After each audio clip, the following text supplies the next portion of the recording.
शेतकरी मित्रांनो, आपण बारामती तालुक्यामधील त्रिमूर्ती फार्म हाऊस इथं आलेलो आहे. त्रिमूर्ती डेअरी फार्म ही त्रिमूर्ती डेअरी फार्म या ठिकाणी आलेलो आहे. तर आपण बघू शकता गायांचं संगोपन कसं केलेलं आहे आणि मुक्त संचार गोठा म्हणून या ठिकाणी भरपूर प्रमाणामध्ये गायी आणि त्याचं चाऱ्याचं नियोजन आणि पाण्याचं नियोजन हे कशा पद्धतीने शेतकरी मित्रांनो केलेलं आहे हे आपण तुम्ही बघू शकता.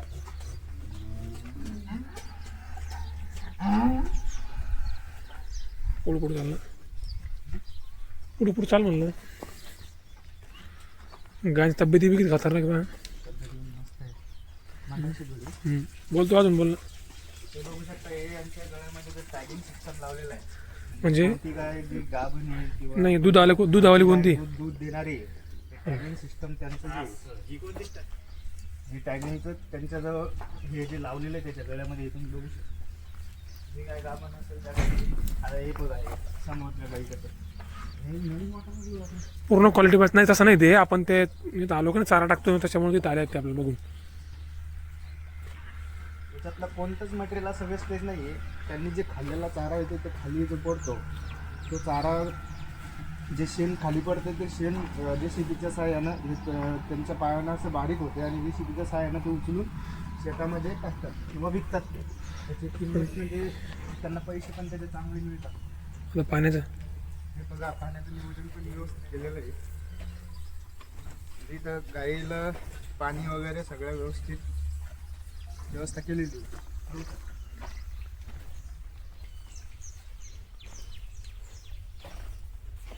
एक पण गाय खराब झाली नाही. पुन्हा यांचं नियोजन आणि यांचं ते संगोपन व्यवस्थित करतात.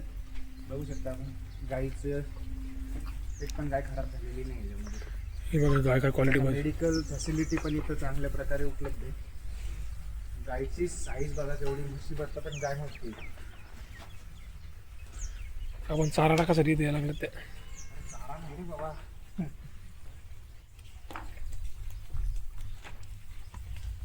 पलीकडल्या साईडनं त्यांना शॉवर सिस्टम अवेलेबल करून दिलेली आहे. जर का सिस्टम पण लावलेली आहे आणि फवारा सिस्टम पण लावलेली आहे पलीकडल्या साईडला. आपण त्यानंतर मालिश सिस्टम पण तिथं तयार केलेली आहे. त्यानंतर बघू आपण. ज्यावेळेस आपण गाईचं दूध वगैरे काढायसाठी जर का पलीकडे न्यायचं झालं तर तिथं मशिनरी वगैरे लावलेलं आहे. तर आपण बघू शकता संचारमुक्त गोठा कशाला म्हणतात. संचारमुक्त गोठ्याचं एक असा प्रॉफिट असं याचा एक असा फायदा आहे की आपण ज्यावेळेस चारा वगैरे खाऊन इथं त्यांचं शेण वगैरे पडते तर ते पायानं तुडून हे असं बारीक होतं. ते असं बारीक झाल्याच्या नंतर जे शेतीच्या साहाय्यानं हे उचलून हे चांगल्या प्रकारे कुजलेलं शेणखत असलेल्या कारणानं हे विकल्या पण जाते. इथे चांगले पैसे पण मिळतात आणि आपल्या शेतीसाठी हे चांगलं पण असतं.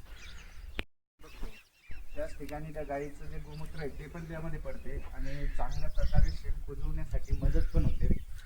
ज्यावेळेस गोमूत्र शेणामध्ये पडल्याच्या नंतर हे शेणखत जे चांगल्या प्रकारे कुजते आणि भुसभुशीत होते. त्यामुळे लवकर ते डिकम्पोज होते. त्यामध्ये बघू शकता या गाईमध्ये सरासरी एक गाय मिनिमम 35 ते 40 लिटर दूध देते. तर असं या गाईचं ॲव्हरेज जे आहे ॲट अ टाईम म्हणजे या गाईची आपल्याला संख्या माहिती नाही. गाईची संख्या भरपूर आहे. आपण विचारली वगैरे नाही आहे अजून. हे डेअरी फार्म हाऊस जे आहे हे मिनिमम 20 ते 25 एकरामध्ये तयार केलेले आहे. हे इकडे चारा सिस्टम पण आहे त्यांची दूरपर्यंत आहे अशी. व्हिडिओ काढा त्या शिवून करते मला. हे जे आहे ना ही गाय बघू शकता तुम्ही. ही गाय जी आहे ही गोरी गाय नाही या सगळ्या गाभण गाई येतं या ठिकाणी आणि काही दुधाच्या गाई येतं. ज्यांना टॅगिंग केलेलं आहे ती गाय समजा गाभण आहे आणि ज्यांना 2 टॅगिंग लागलेलं आहे त्या गाई समजा दुधाच्या येतं. एक सिंगल टॅगिंग गाभण. उडी मारून बरोबर सगळं ओळखते ते. Tagging system. हां अरे आता हे कसं असं माहिती आहे का यांच्यामध्ये त्या निकाला सांगणे पाडून ठेवलं ना पार्ट गामन गाई व्यालेल्या गाई. त्यांचे जे पिल्ले येतं ते पलीकडच्या साईडनं आणि अलीकडच्या साईडने जर का ते पिल्ले त्याची आई जर का ओळखायची असेल तर त्या पिल्लेच्या गळ्यात एक टॅगिंग राहते आणि गाईच्या गळ्यात टॅगिंग राहते की बाबा हे गाईचंच पिल्ले ज्या ठिकाणी ते दूध काढायला घेऊन जातात त्या ठिकाणी ते हे करू शकतात. तिथं विहीर पण आहे पाण्यासाठी.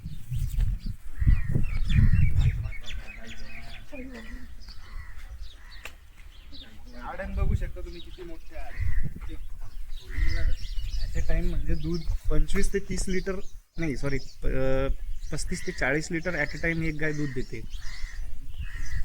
जर्सी, होस्टन, एचएफ कपिला नाही एचएफ यामध्ये अशा अशा प्रकारच्या व्हरायटी आहेत त्या गाई. की नाही समजा आता या गाईचं कसं आहे माहिती का? नाही ह्या गाय कोणत्या आहे नाही ह्या गाय कोणत्या आहे दादा हे नवीन तयार होत आहे या 4-4, 5-5 म्हणजे 6-6 महिन्यापर्यंतच्या एक बछडे आहेत. बछडे मोठे झाले तर ते तयार करतात त्या गायी द्या म्हणजे यांचं संगोपन आता मोठंच म्हणजे संगोपन सुरू नवीन व्हरायटी तयार व्हायला लागले. समजा या गाईचं आता त्या गाईनं जे माऊल खेळ देईन माऊल बिलकुल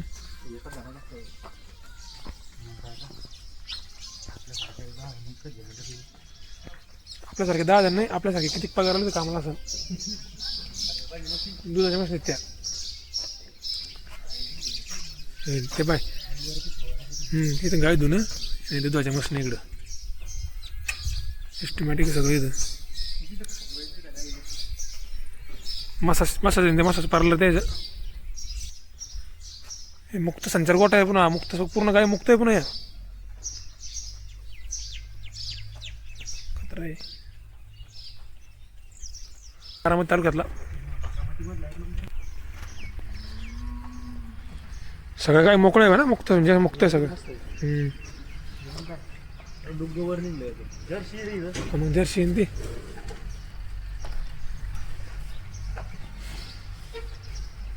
डेअरी फार्म बारामती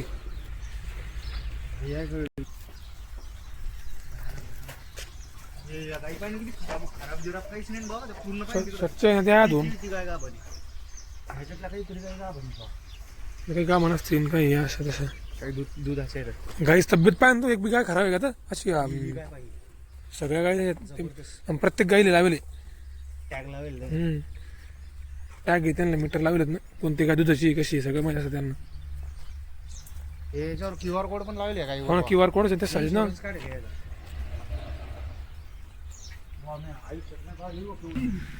हे सर्वात मोठी गाय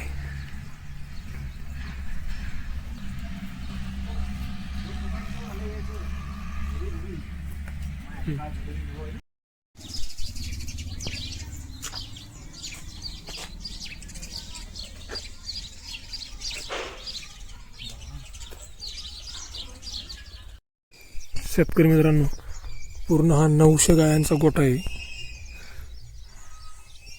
तो तुम्ही बघू शकता. आणि असेच नवीन व्हिडिओ पाहण्यासाठी आपल्या चॅनलला लाईक करा शेअर करा आणि सबस्क्राईब करा. धन्यवाद.